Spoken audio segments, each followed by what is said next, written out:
ಅದೇ ಅದು ವರ್ಷಕ್ಕೊಂದು ಸರ್ತಿ ಅದು ಎಲ್ಲಿಂದ ಬರ್ತಾ ಇದೆ ತೋರಿಸು ತಡಿ. ಹಾಂ ಗೊತ್ತಾಯ್ತು.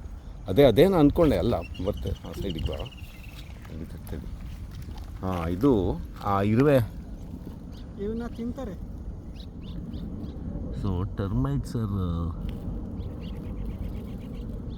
Emerging from the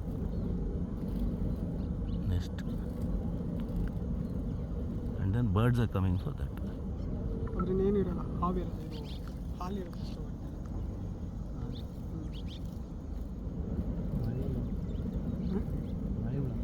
ಮಾತಾಡ್ಬೇಡ್ರ.